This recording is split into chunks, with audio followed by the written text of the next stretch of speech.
according to the class. Right.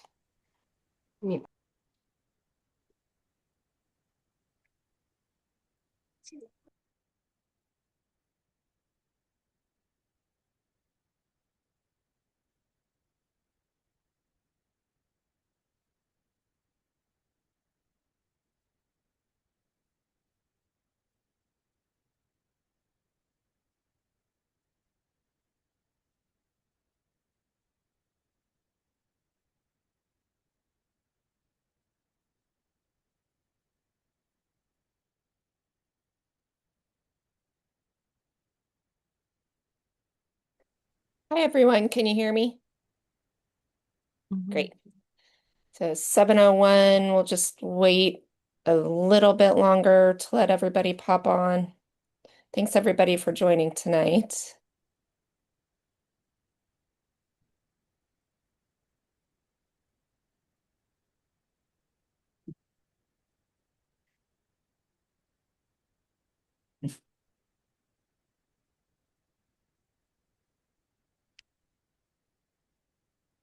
All right.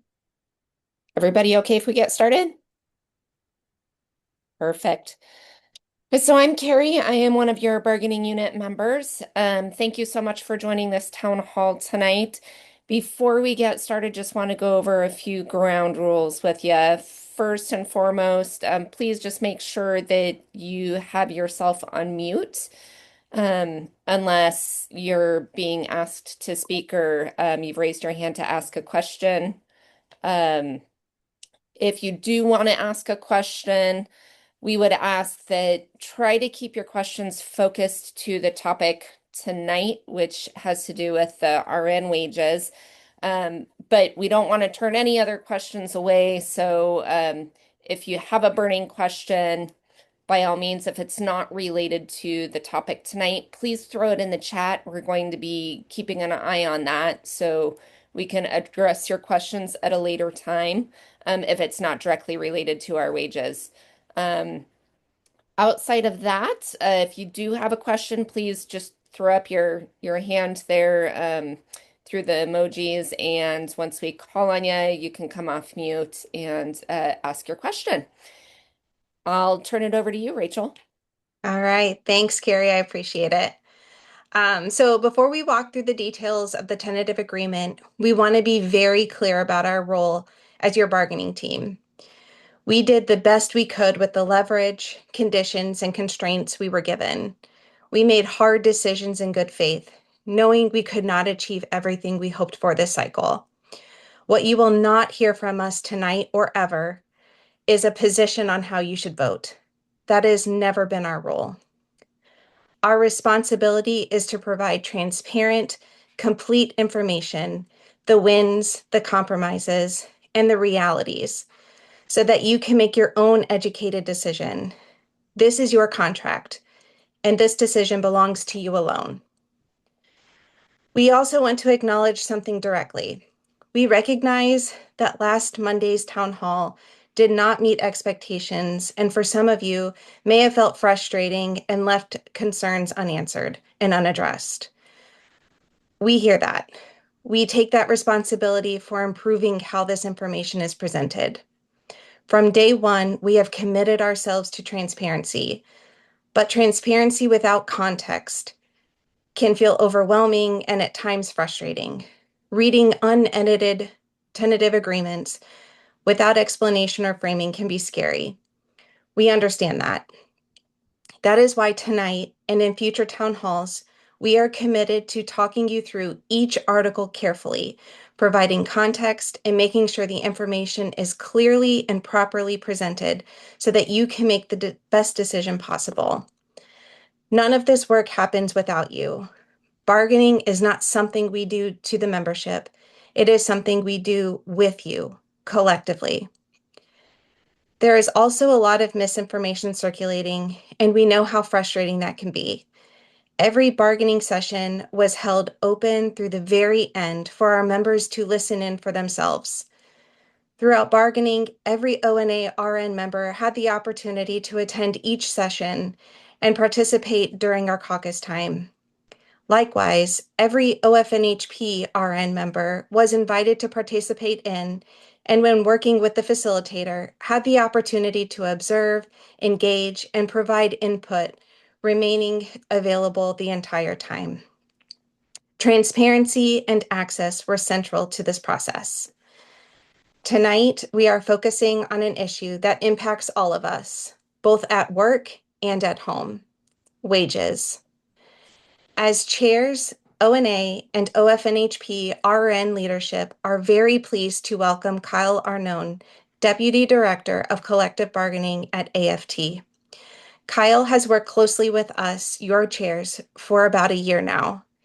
He has directly assisted in bargaining the standards many of us rely on across Oregon, working closely with ONA contracts statewide. Some of you, especially stewards, may recognize his work through the Code Red Handbook, widely regarded as some of the strongest contractual language in the country.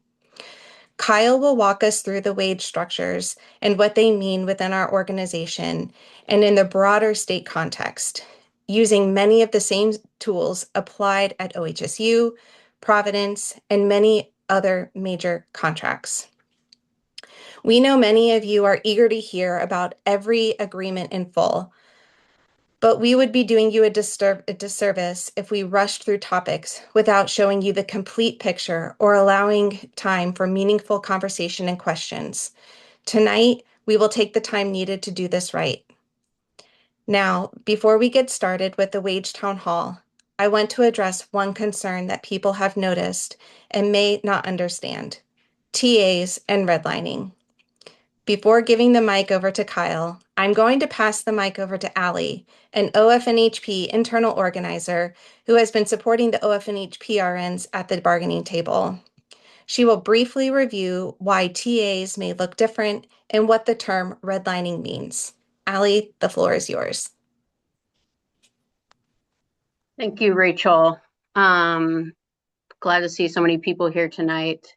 So when we started in March 24th, we started out giving management a lot of really strong, comprehensive proposals. I'm sure you have heard Katie and Rachel talk many times about improving outdated language in the contract. And as part of that, we wholly rewrote entire articles, and we're successful in making a lot of those changes that are going to clarify and make the language more concrete, clear, and concise. And as part of that, we have TAs that have been through dozens of iterations probably at this point. And in order for that to go from being a TA to actually being a printed contract, we have to go through a somewhat arduous process with Kaiser called redlining. We actually have worked on one article with them so far, and it took about 4 hours to get through a few pages. It takes a very long time because we have to look at what the original language was, what the language is currently, and make sure that we agree on all the aspects of the TA, that we're not missing any typos. I'm sure you all have seen that there's typos in the existing contract, and it takes time, and it's a place for making sure that the contract is legible, readable, is free from typos, that the numbering and lettering is correct, and then it's reviewed by attorneys usually to ensure that there's no issues on that front. But ultimately, the redlining process is a process to ensure that there's integrity in the contract, that it's what both parties agreed to. We're not able to bargain further at that point. Redlining is really about ensuring that the contract has the integrity that both parties agreed to. And that's redlining in a nutshell. I'll pass along to Kyle. All right. Thank you, Allie and Rachel. Appreciate it. As Rachel said, I'm Kyle Arnone. I'm actually I don't care about titles, but I'm the director of collective bargaining at AFT. And I only say that because I got lots of scars to show it. I've been working at AFT for about a decade. I've worked with OFNHP for about a decade on and off. I've done a ton of work in Oregon.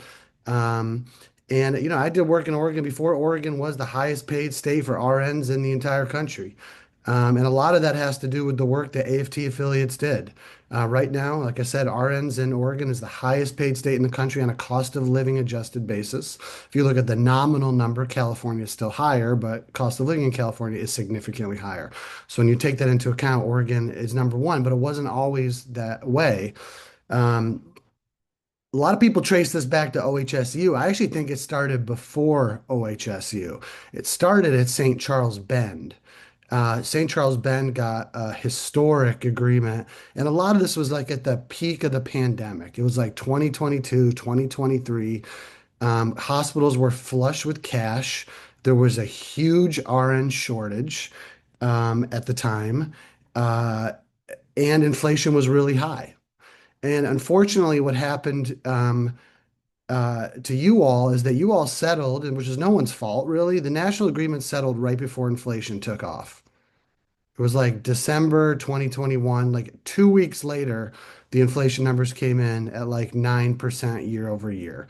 And you had a national agreement that left you with 3322 plus $2.50 in the first year market adjustment over 4 years. So you had 10%, probably around like 14, 15% over 4 years, roughly. Where a lot of agreements, starting with St. Charles Bend, they had a huge settlement. And right after that, OHSU had obviously a huge settlement because St. Charles Bend at the time was number two in the state for RN wages, which is a hard argument to make about why you need big increases, but they had organized a very credible strike threat. They had some real situations too in Bend where they could not keep nurses there because the cost of living was so fucking high. Nurses would come in for a year. They'd be like, I can't find a house. And then they would find another job like within a year somewhere else.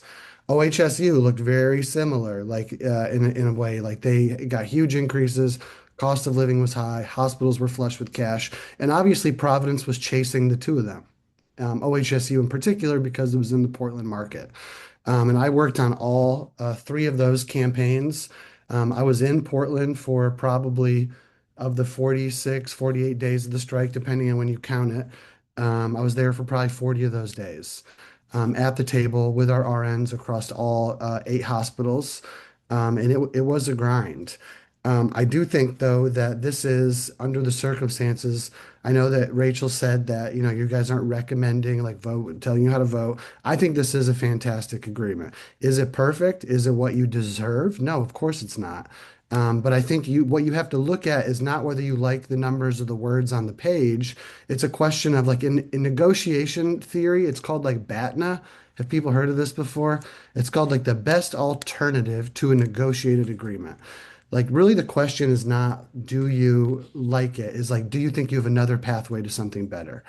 And I think that's part of the challenge that your bargaining team and your chairs and your officers at OFNHP had to struggle with. It's like, damn, we deserve more, but the pathway to get something more is potentially very risky the squeeze may not be worth the juice.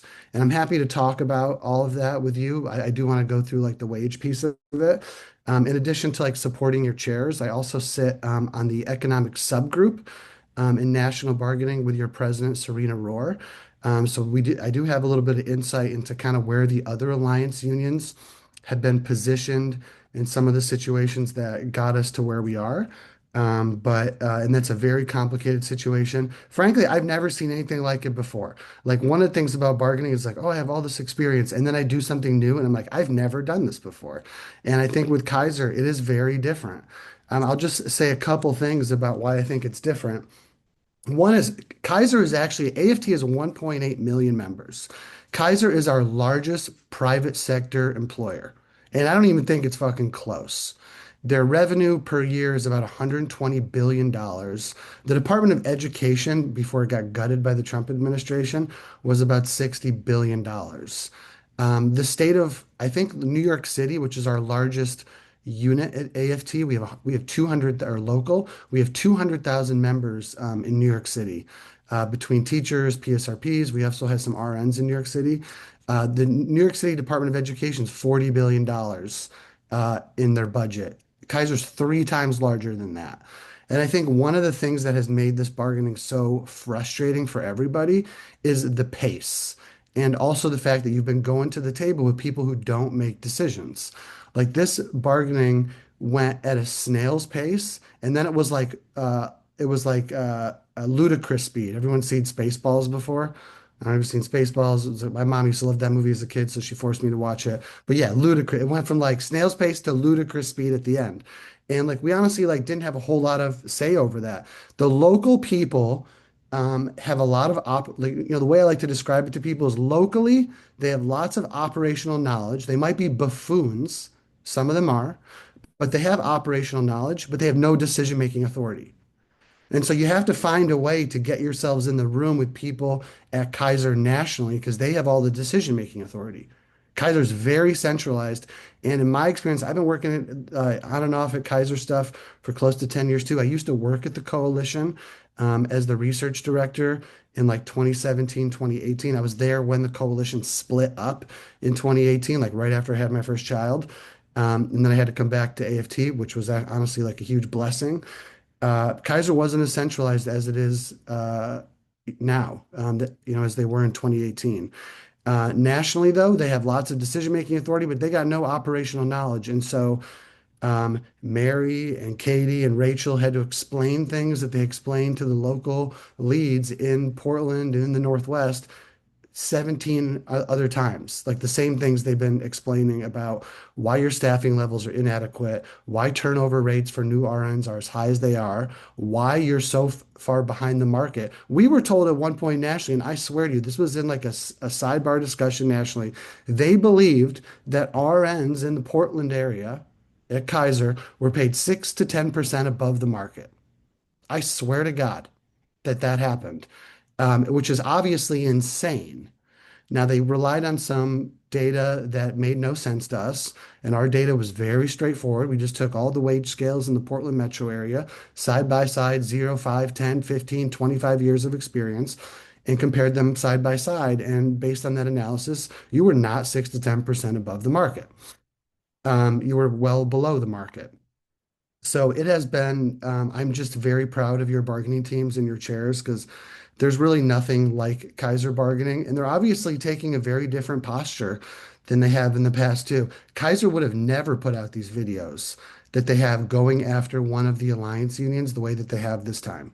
That has just not been part of their MO in the past. They're taking a much more aggressive posture and they have the reserves. I mean, this is a company that has $70 billion in reserves.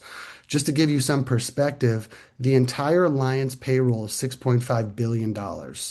So you'd have to like basically go on a 10-year strike, roughly, just a simple math, to deplete all their reserves.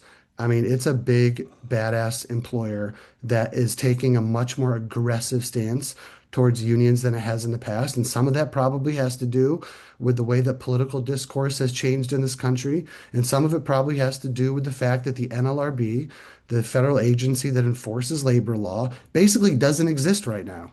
We can file ULPs all day long. I think OFNHP probably has filed, I don't know what the number is. I would say 10 to 30, somewhere in there. I'm not sure. Maybe it's 20 or so. And to my knowledge, none of those have been resolved at this point, and I don't expect any of them to be resolved. So I think under those circumstances, and we've done a great job with some of the organizing. It hasn't been perfect, but you went on the first strike in 30 years, roughly, at Kaiser in the Northwest. What I think it was a very successful 5-day strike. The vote of no confidence, I can tell you when the first time we got back to national bargaining, there were two things they mentioned that rattled Kaiser. The one was the OFNHP vote of no confidence, and the other thing was a social media post that the president of UNAC UHC put out. Those were the two things they were paying attention to. It was nothing else. And that's really a testament to OFNHP, your leadership, your members, because we're a lot smaller than UNAC. I mean, we have what, 4,800 Kaiser members at OFNHP. UNAC has 31,000 Kaiser. They have one RN bargaining unit that's 22,000, the Blue Book in Southern California. And the fact that we are hitting that hard means we're punching way above our weight class just in terms of peer membership. So I do think this is a great agreement. Um, you guys are going to vote how you're going to vote. This is a democracy. It's one of the reasons why I love working for a union because people's voices matter and we're accountable to our membership. But I believe that this is a fantastic agreement. But let me say, it is not a complete agreement. Allie touched on one of the reasons why it's not a complete agreement. We are still doing redlining because of the ludicrous speed during the last couple of weeks of bargaining. What we ended up agreeing to was I would call like a conceptual framework. It's not contract language. It says in Article 10, we're going to do this on scheduling. It says, on education, the funding will be as follows. But it's not like true red line contract language. And I know that Serena, your bargaining unit leadership, has been very focused on making sure that when you do get to ratification, that you have red line language to review. So some of that is going to change as your leadership meets with management to iron out the details that take that conceptual agreement and turn it into contract language. That's one piece. The next piece is that uh, because of the way that your bargaining works, the national agreement is kind of like it's technically called an addendum to your local agreement. I just kind of think about it as an article. It's kind of like an article in your local agreement. You could never have a full tentative agreement if you had one of your articles open. Well, right now, the national agreement, we can get into why, but right now, the national agreement is not resolved. And because it's not resolved, you don't have a complete tentative agreement. What you do have is a local tentative agreement with one of the most important and the biggest articles still outstanding until there's a national agreement. So you can't even take a ratification vote until that national agreement is settled. And there's a bunch of stuff in there that still matters to us. Of course, the ATBs and the out years are one simple one. Retro pay is another big one that matters enormously to you all, and it should matter to you all. It's a matter of respect, and that's money you've earned, and frankly, it's way too late as it is. I think, like all things considered, this is a great agreement. OFNHB has been punching above its weight class for a long time, and I'm looking forward to getting into the details on the wage component of it. But Rachel or like whoever else is like emceeing this, does it make sense to stop at this part before we get into the actual impact of the wage TA? But you tell me what you think makes sense, or should we wait till questions all the way to the end? I'm following your guidance. I think it makes sense to keep going and then we can answer questions Okay. after the presentation. Yeah, I think that makes sense too, because we could quickly turn questions into like 30 minutes and then run out of time to do some of the economics. All right. So I'll stay on as long as it takes to answer people's questions. Whenever you guys tell me it's time to stop, I will stop, but otherwise we'll keep going. So I'm going to put up a couple slides if that's okay.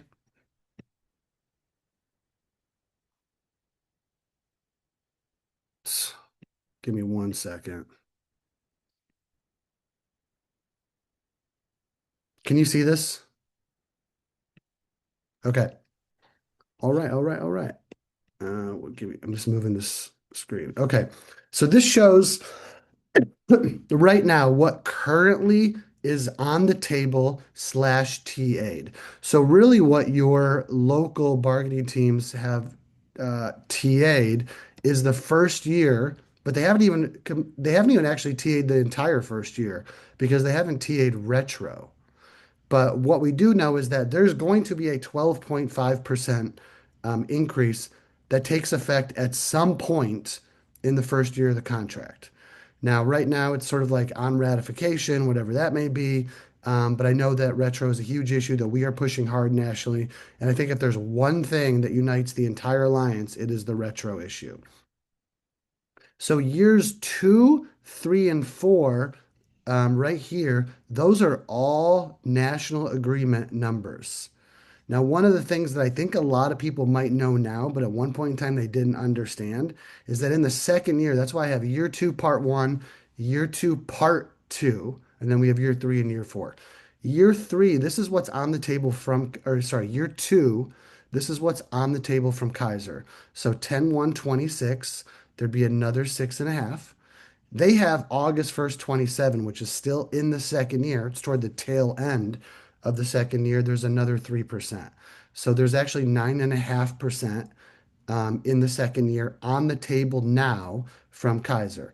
Now, we would, I think, still push on having this date move up in time. And I know the Alliance has, I believe, put a different number. I think it's like April because it's kind of like 6 months. But this part is still open. But right now, this is Kaiser's proposal is the 6.5 and then the 3. And then year 3 and year 4, 10/1/27, there's a 2.5 and a 3. So if you just add the numbers up, it's 27.5%. If you compound, so the national, right? Kaiser nationally has 21.5 on the table. You've heard a lot about the Alliance has 25, Kaiser's got 21.5. That's true. Kaiser has 21.5, but you also got an additional 6 in the first year. So your total is 27.5.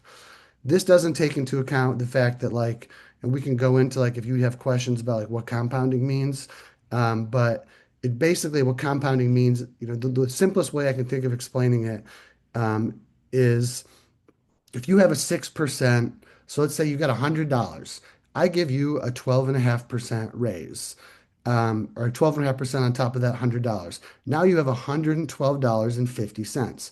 Then you have another 6.5%. The 6.5% isn't based on the 100, it's based on the 112.50. And 6.5% of 112.50 is more in value than it is of just $100. So that's kind of the basic idea of compounding. So 30.3% roughly over the 4 years before you take into account the 30-year longevity step, before you take into account normal step movement. This is what everyone is going to get baseline, regardless of your step movement, is 30.3. And we can go back to any of this if you've got questions. So I went through the entire RN or the ONA RN payroll file. I went through the entire OFNHP RN payroll file. One of the things that like I actually started kind of as a statistician, like mathematician, like that was more financial person before I actually got into bargaining. So that's a little bit of my skill set.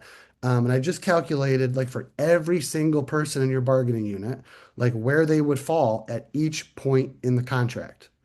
And right now your average base wage is 61.54.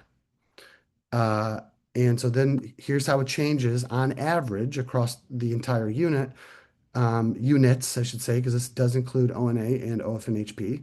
It's 69.23 in the first year. It goes up to 76.89 in the second year, 79.62, and then 82.87. Look, I think, this is just me, that it's an amazing achievement that if you're going from an average wage of over $60 an hour, barely over 60 right now, by the time this contract is over, your average, this is just average, your average wage will be over $80 an hour by 10/1/28. So that's a 21 roughly and some change dollar an hour increase over the life of the contract. So if you take into account not only like that compounded 30.3 number I showed you, people also are eligible for step movement. Not everybody and not every year, but I did like build a model that shows when you would move over the course of the agreement, and I modeled it for every single person. I didn't give them credit for every single year, only when they would be eligible. But if you take into, and you also negotiated a 30-year longevity at 2.5%. So some people, and I'm going to go into a little bit of details about that in a second, will become eligible for that 30-year longevity. But the average wage increase, if you take into account the market adjustment, the 12.5%, plus all the national ATBs, plus the compounding, and plus step movement, if you're eligible, the average wage increase over the contract will be 34.67. And again, you got a bunch of people actually in the 40s. It just kind of depends like where you are on the steps. That's 21.33 per hour on average increase over the life of the contract. And I thought it would just be, interesting to see because I know we got a bunch of different FTEs in the units. These are the four most common FTEs. I went through the payroll file. So you got 1.0, 0.9, 0.7, 5.6. There's a bunch of other ones in there as well, including people who are actually like zero coded, of course, but just taking these ones because they're the most common. If you're a 1.0, oops, excuse me, if you're a 1.0 FTE, the average increase over the contract annually will be $44,000 per pay period. That's 1,700. You have 26 pay periods, is my understanding. And I don't have to read this all to you. You can see the rest of it. But even someone who's like a point 0.6, the average for a point 0.6 would be $26,616, or over $1,000 per pay period by the end of the contract. I think these are pretty substantial increases. Yes, you've been fucking way far behind the Portland market for way too long. And it doesn't make it everything perfect, but it catches you up a lot. You're going to be in a much better position than you were are right now, I should say, because nothing actually has changed yet. All of this right now is just on paper because we don't have a complete tentative agreement because of the national agreement. All right, I just want to talk quickly about the 30-year longevity. So basically, it adds a 13th step. You got 12 steps right now. The 12th step, correct me if I'm wrong, represents 25 years. So in order to be eligible over the next contract for the 30-year longevity, you got to be at step 12. And so I just took a look at like how many people in the entire unit. So there's 342 people. This is just the OFN-HP unit are on step 12. It's pretty similar with ONA as far as the distribution, but 342 are on the top step at 12. So only those people will become eligible for the 30 over the life of the contract. Of course, everybody would be eligible for it at some point in time. But within 2 years, 5.9% of the unit would be eligible. And by the end of the contract, like 1 out of 10 of your members would be eligible for that 30-year longevity step. I am not tracking the chat, but I do see a very large number, and I'm looking forward to hearing the responses and questions. Okay, so I know this is on a lot of people's minds too. I apologize for all the numbers, but I'm just trying to be as diligent as possible in presenting this to you. Your bargaining team has seen some of this already, but one of the things we were looking at, or your bargaining team was looking at, understandably and justifiably, is where you stand in the Portland metro area. And so this has, I think, every major hospital in the Portland metro area. It's missing Adventist in there. I could have added it. I apologize. Adventist is paid very similar to Legacy. They look almost identical. So I just kind of like left it. But if you take so I looked at the wage rate at 5 different points in the scale. And like entry, 5 years, 10 years, 20 and 25, which is your top step. Of course, many of these others also have a 30. But I just took this as a starting point. And at every single one of those points, KP is 10 out of 10. Just 10 out of 10. You're the lowest in the market. It's crazy. Kaiser was always the gold standard. They are not the gold standard in the Northwest. They have fallen way the fuck behind. I mean, they're $10 an hour, as you know, because I've heard many people say I could take a job over at OHSU or St. Vincent or PPMC and get a $10 an hour raise, if not more, right? Because look at here, like the 5-year step is 56. That at OHSU it's 70. That's $28,000 for a 1.0 FTE. The difference is pretty substantial. So let's take a look. And on average, this is just average to the market. You're about 14.8% behind. You're somewhere between 12 and 15 roughly behind, depending on the exact point in the scale that you're looking at. So let's take a look at the impact over the first couple of years of the contract. So year 1 doesn't fix the problem, but it does take a step in the right direction. And the reason is because you got a 12.5, and then right after the 12.5, you have a 9.5. I have a hard time believing, and I'm happy to eat my words. I'm not always right. That most people in the market, if not everybody, I think it's going to be very unusual to see people in 26, 27 getting anything close to a 9.5%. So is the 12.5% inadequate? Yes, it is. But you're following up with a 9.5, and so over 2 years you're getting a 22. So let's just take a look at that first 12.5. It does bump you up Now you're, thank God, above Peace Health Southwest. We love our brothers and sisters there. That is a WSNA unit. They're very far behind the market as well. But that bumps you up to 9, 8. You can see the KP rank here. And sorry, I'm on one screen. And you are much closer to the average though. Like you're not as far behind. You were like 14 and some change, 12 and some change. Now you're like 1 to 4 and some change behind the average. Not the top, but the average. Then you come in with the second year 9.5. So you've had the 12.5. Now we're coming in 26, 27 with the 9.5. And you do jump up very high in the market. You're not one across every category, but you do got a couple ones in there. You're number 2 for entry level. You're 3 for 5 years. You're number 1 for 10 years. You're number 1 for 20 years, and you're 3 for 25. I haven't added on the 30 yet. We can take a look and see where you fall now that there's a new 30-year longevity. And if you look at where you stand relative to the average of the market, now you're actually like, significantly above the average. Are you dominating OHSU and PPMC? No, you're not, but you're very close. And we don't know what's going to happen. You can see the dates here. I do have like the date of like the last market or the last wage adjustment for each of these contracts. PPMC, this actually compares PPMC at 1/1/27.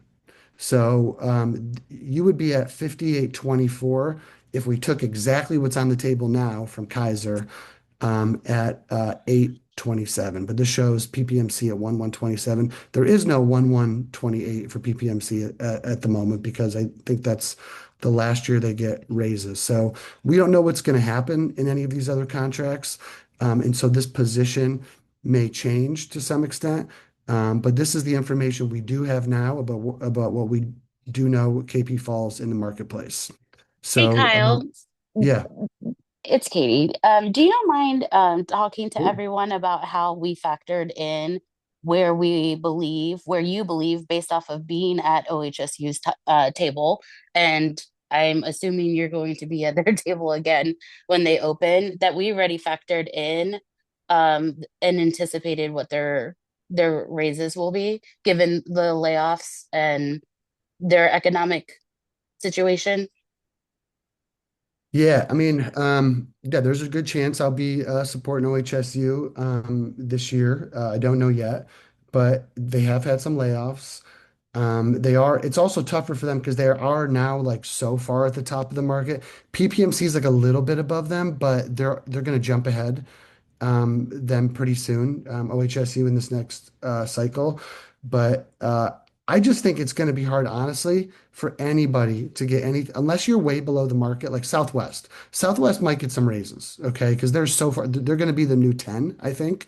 The old, Kaiser was the old 10. I think it's going to be Southwest. Like they might get some big numbers. But if you're looking at anyone who's in like the top 1 to 5 out of the 10 or 11 hospitals in the Portland area, I have a very hard time seeing people getting above 4 to 5% in any given year. And I think that's honestly probably on the high end. You have to remember, like a lot of these settlements that happened over the last 3 years, there was a huge infusion of cash into hospitals from the federal government. And not only that, we weren't facing some of the federal cuts that we're facing now. Right now, Medicaid is on the chopping block starting 1/1/27. Thankfully, we've dodged for the time being some of the ACA, like Obamacare, premium subsidy cuts. None of that stuff was there when OHSU settled. None of that stuff was there when Providence settled. None of that stuff was there when St. Charles Bend settled. So it's like two parts. One, they had a lot extra money, and they also didn't face the cuts. We're at a point now where there isn't a lot of extra money, and Kaiser's also looking at the cuts that may or may not be coming. I think it's a big reason why I hope all of us are going to vote in November, because I do think there's a chance that we can fight back. The Medicaid cuts would be devastating to our hospitals and devastating to a lot of our patients. Like there's no doubt about it. None of that stuff was there. So we did like factor in like roughly 3.5% increase assumption for some of the other hospitals in the area when we did the market analysis, just as a baseline. I don't have a crystal ball, but I can see that the environment's very different than it was a few years ago. I think that if I were OHSU bargaining team, you obviously got to fight for what your members want. That's the starting point. But I would imagine that they're going to take a very broad look at their contract and make sure that in their proposals that they have a lot of issues that deal with like working conditions and some other big things that matter to members in anticipation that it's not going to be a home run year for settlements on wages. I just don't think it is. It's not because they're not organized. It's not because they don't deserve it. It's because we're in a very different environment in 2026 than we were in 2023, 2024.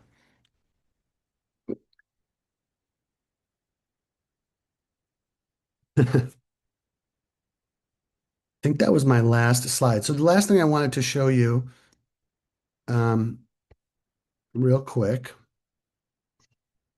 is just these wage calculators. Katie's talked a little bit about about the wage calculators we put together. I did this for St. Charles Bend. I did this for OHSU, and then we also did it for some of the Providence units. Give me 1 second here. I don't have a double screen, so I'm a little slow.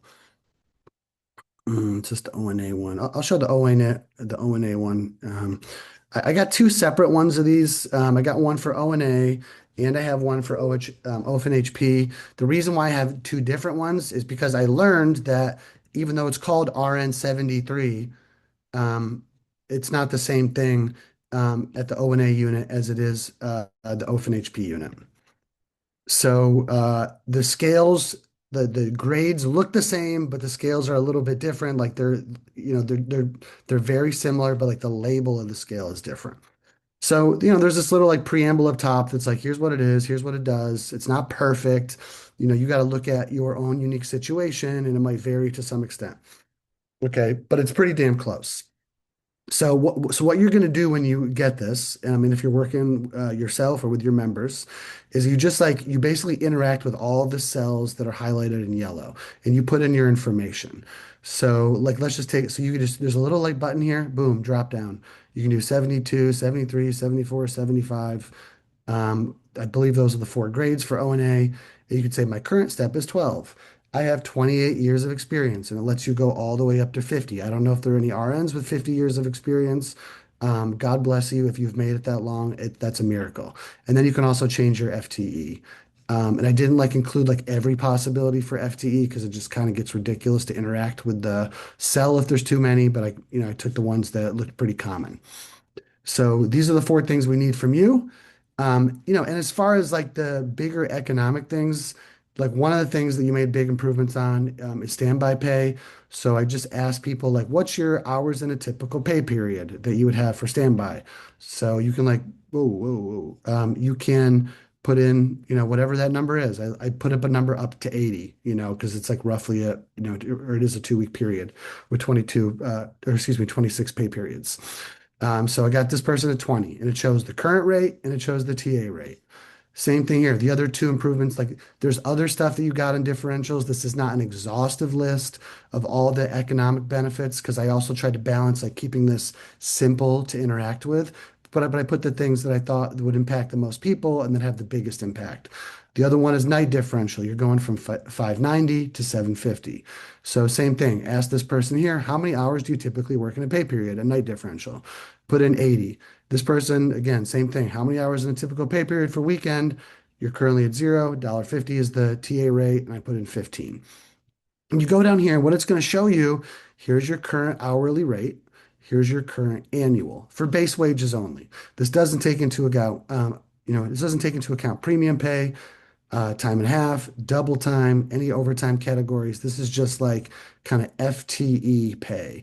So you'd have to do like an additional calculation to factor that piece of it in. Happy to like work with somebody if they're interested in taking a look at the impact on that. But then year one kind of shows you where this person would be in year one. They would go from $75 an hour and some change to 85 or 84.50. Their annual would go up by $18,000, 12.5% increase. Again, it goes over all 4 years. By the end of the contract, this person would be 33.5% better off than they were currently. Then it looks at the total impact. So the total impact is like your base wages plus standby and diffs. So this person, like their base wages, this is a 0.9, right? Yeah, this is a point 0.9. Their base wages are $140,000.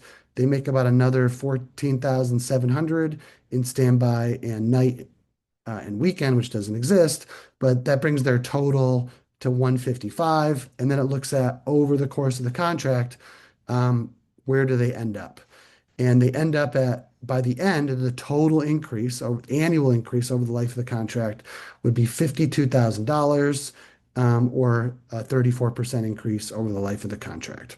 So, you can take a look at like all the different ways. Let me show you. I have the OFN HP one here as well, but it looks almost identical. Just the numbers that are the foundation are very different because the scales are different. So same thing, it just says OFN HP at the top. Oh, I'm not looking at the right one. Yeah, so same thing, says OFN HP instead of ONA at the top. It's got all the same cells. Basically, if you look under here, I can unhide this. It actually has all the cells. Or it shows you all the scales at each point in time if you're curious. I hid this just so it's easier to look at.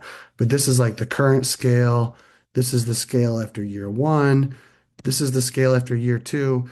Your year two increase is actually 9.69% because the 6.5 and the 3 compound. And so it's 9.69. And in the second year, you have the new 30-year longevity. So this is actually right now, again, the national agreement's not settled, so we don't know. But right now, the Alliance has the same number in year two as KP. And then it looks at year three and year four. These are the scales with all the information we have now. This one we know because your locals TA'd. These ones may change a little bit depending on where national bargaining lands. I'm going to hide that, but you're welcome to unhide it when you get your hands on this file so that you can see the scales for yourself. I don't know. I think that's it. I'm more, I want to spend time like addressing people's questions because I see 99 plus in the chat that I haven't paid attention to. And so I'm sure there's a lot of good, a lot of good questions.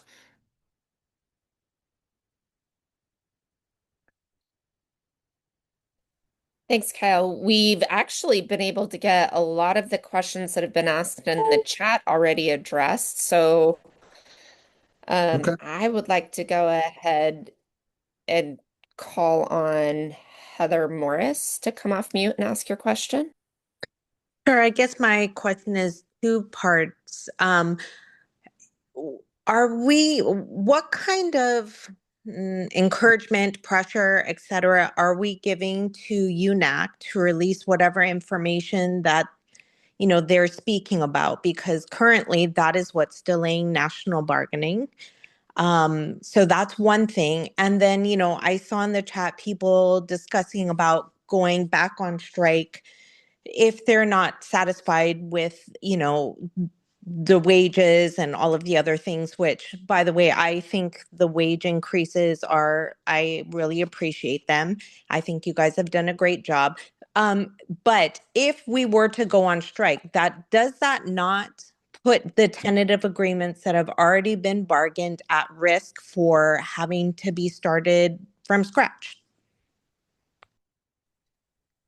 Those are both fantastic questions. I want to be super honest with you, but I also know I'm being recorded right now.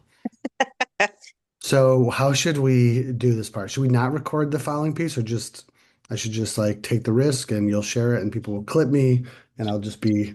We can stop recording because we can still transcribe the questions from the chat, right?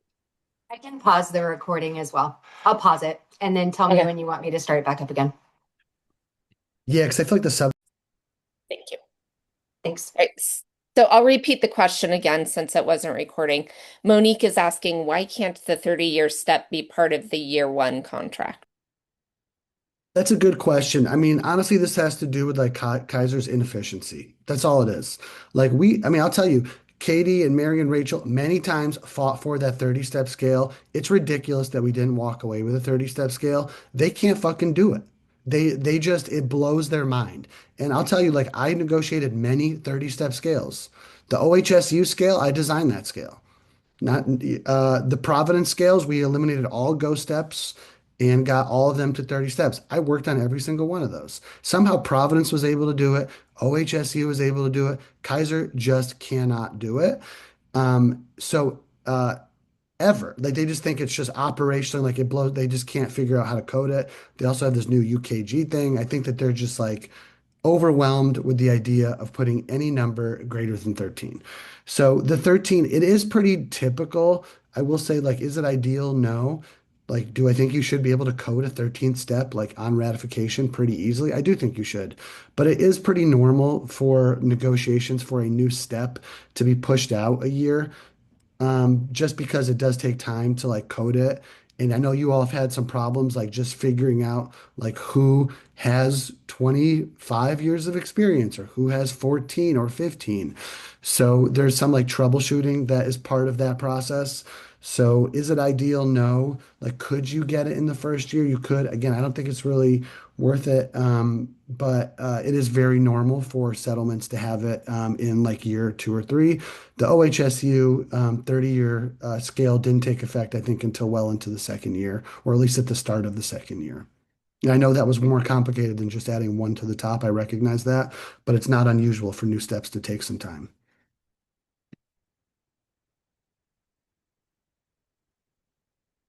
Was that the only question? Was there another one? There was another question. Sorry, I gotta scroll back up. The screen's moving on me. Um, the more questions about the when the pay increase would take effect. So Sandra is asking, are they still stating no pay increase until 90 days after ratification? I mean, right now it's like on ratification. But we don't even know when that is. Okay, so we don't know when we're going to ratify because we don't have a TA, a complete TA that includes a local and national. And we're still fighting for retro. Look, our goal remains 10-1-25. Um, and we're going to keep pushing for that as hard as we can.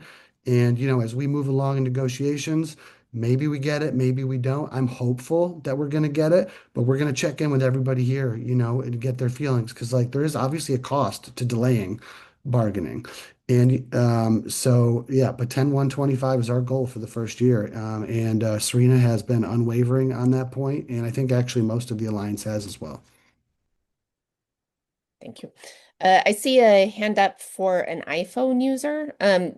For anybody that has just iPhone showing, if you could hop in and change iPhone to your name, that would be super helpful for us. Um, but yeah, go ahead and I see your screen now. Go ahead and pop off mute. So can you hear me? Yes. Okay. So I was wondering specifically if we go on an open-ended strike, are we at risk of losing all these tentative agreements that have been negotiated thus far? I know someone asked a similar question, but I didn't really feel like I got it answered. So do we stand to risk losing headway on the tentative agreements if we go on an open-ended strike? That's a great question. I meant to address that, so I'm glad you asked it. Look, I don't want to be like fear mongering because I don't think that's helpful, but like technically, could you lose the tentative agreements you have? Yes, you could. And what are you going to do? Like, you can keep going on strike forever. You could file a ULP, which is going to go fucking nowhere because the NLRB doesn't even exist effectively right now. So, could they go back on tentative agreements? I've actually seen it before. Sometimes people Like go on from the Kaiser this year, yeah, well, yes, for Kaiser this example. year. Yeah, but I mean, even in other strike situations, I've seen it like more to the point because what happens, what they can say is, yes, we had this on the table before the strike. Now you cost us a bunch of money. And so now we got to modify our economic package to fit into our new economic reality. And a tentative agreement is not a true agreement until it's ratified. And we can't ratify it because there's no national agreement. So again, I'm not trying to fear monger, like, because that's not the goal here. But is there a risk of if you go on strike that they then withdraw tentative agreements? Absolutely. To Allie's point, they already did it even without an action that we took.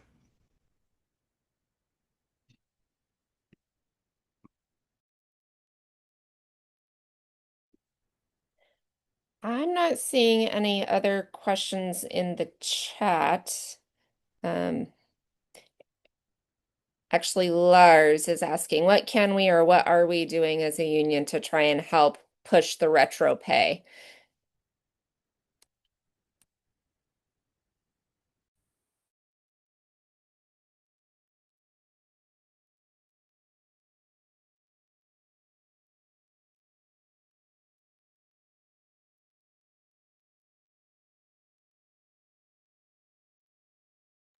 Sorry, Kyle, you can unmute yourself now.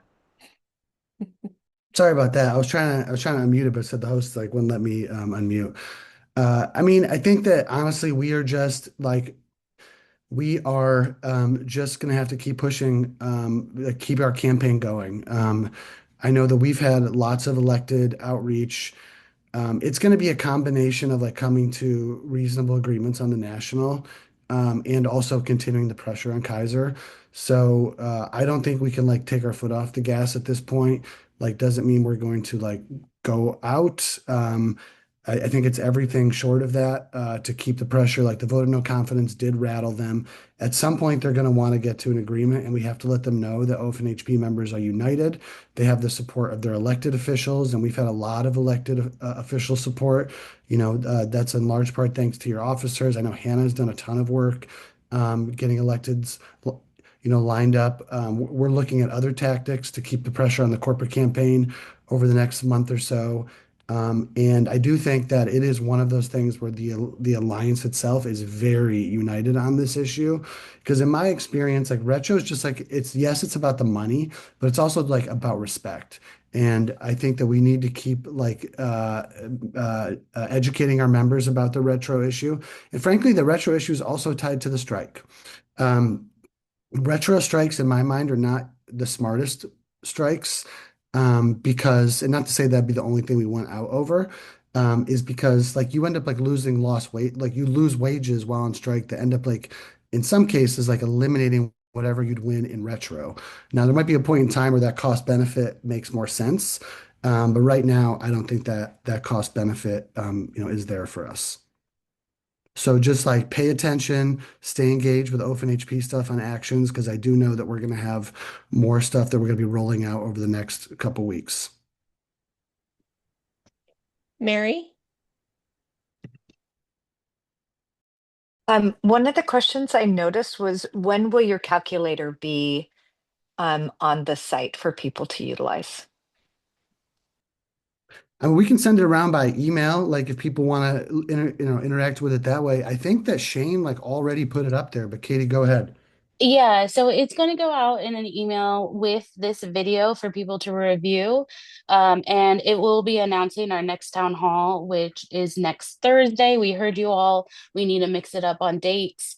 So it'll be next Thursday, recorded, transcribed. But in that invitation announcing our next town hall, there'll be a link to the calculators and everything that you saw tonight. And just to be clear, the next town hall date is for OFN-HP RNs only. ONA, we will have our own dates, and I'll announce those later. Thanks. Oh, yeah. Yep. And Shane added in the comments section that it's up on the website already, the OFN-HP website. Does anybody else have any questions? Okay. All right, Kitty, I'm going to turn it. Oh, actually, yep, Kitty, I'm going to turn it over to you. Thank you, everyone. And so as we close tonight, I just want to speak to you as a bargaining leader, but also as someone standing with you in this moment. We hear you. We feel what you're feeling. There's been anger, frustration, fear, heartbreak, and none of it is misplaced. Many of us came into this work believing in an employer that spoke about partnership, shared responsibility, and respect. For a long time, that belief was real. And for many of us, that version of the employer is gone.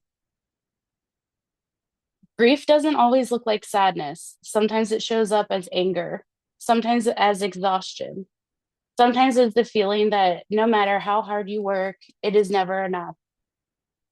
There were tears shed at the bargaining table, not because we were weak, but because we cared deeply, because we're fighting for the livelihoods of our coworkers while coming to terms with the reality that the ground beneath us have shifted. The truth is, the employer we once knew is gone. And that partnership, as we knew it and understood it, is being tested and reshaped, especially as we await the outcome of national bargaining.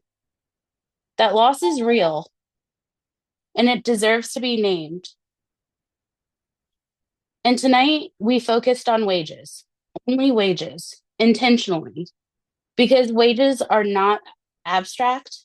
They're rent, groceries, childcare, and whether you can stay in this profession without burning out or walking away. Each part of this contract deserves time, clarity, honesty, so members know exactly what is being presented and what exactly they are being asked to vote on. And to be clear, the information being shared tonight is coming directly from the bargaining table, and it reflects full and accurate wage package as it stands today. What we shared is what we secured on wages, the constraints we faced, and the climate we are entering. And we did this with intention, care, and deep respect for you. If you're looking for a recommendation, the bargaining team stands by the tentative agreement we have secured, especially in the light of the pressures we faced and the climate we are entering. But grief is not the end of this story. What also deserves to be named is the power of what we have built together. Two bargaining units that have never worked this closely before chose solidarity over division. We chose trust. We stood shoulder to shoulder when it would have been easier to fracture. That is strength, and that matters. And before we close tonight, I want to sincerely thank you for being here tonight and for affording us the opportunity to speak with you directly and present this information in its entirety. Your time, your engagement, your willingness to listen matter.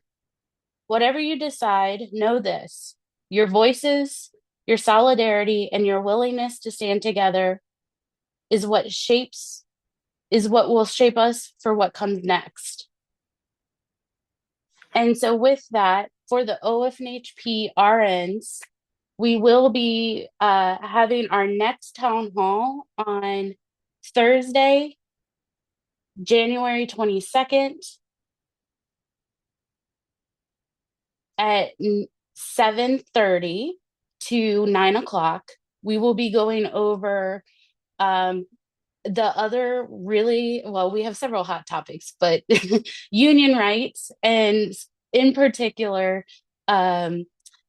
what seniority is going to look like. So I know that that's been a bit of hot topic. There's been a lot of assumptions and misinformation that has gone out, and we will be providing you all of the in-depth details about charge nurse, Article 4, Article 6, Article 13, Article 16, and Article 28, and Article 29. Because it's only going to be like an hour and a half, that is a lot of issues to cover, and then we will be announcing our next town hall.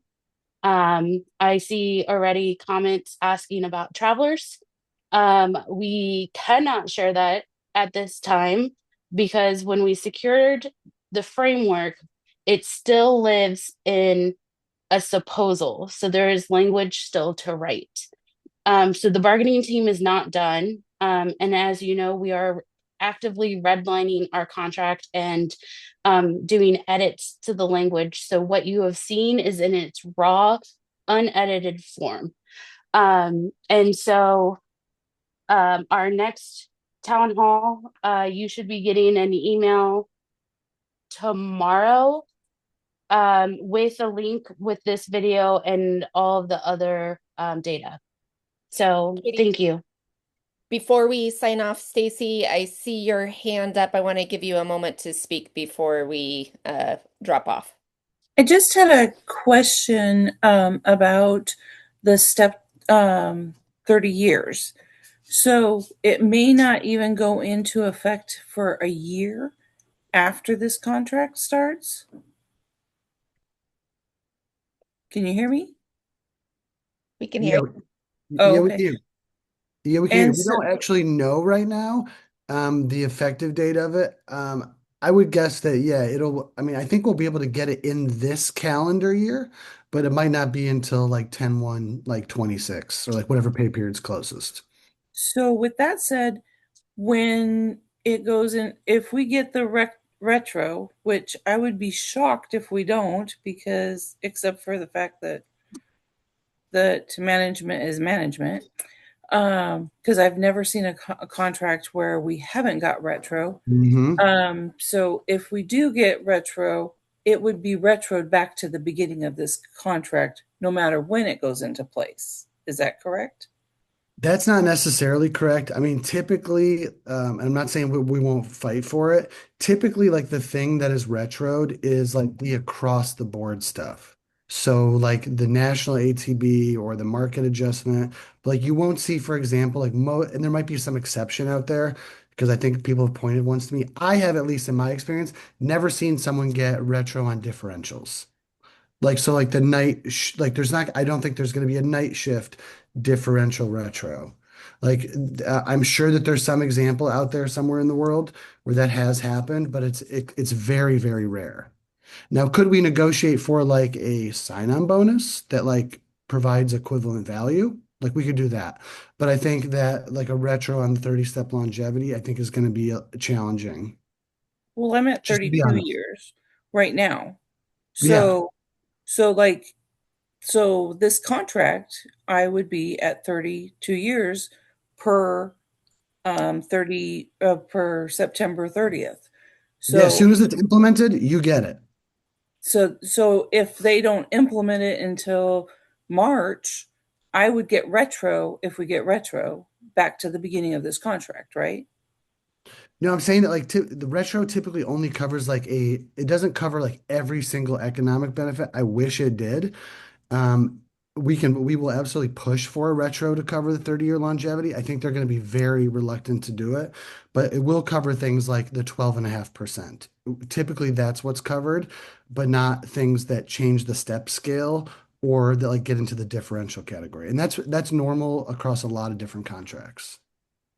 OHSU, like they didn't get retro. Just to give you an example, because we always talk about OHSU. OHSU did not get retro on the 30-step scale. It went into effect when it went into effect. They got retro on like the adjustment, like the across the board adjustment, but not the 30-step scale. Okay. Thank But you. you're right about the big piece, though. Kaiser's always given retro on the national ATBs and market adjustments, always and forever, as far as anyone can remember. And it would be a huge break in past practice for them not to give it this time. Yeah.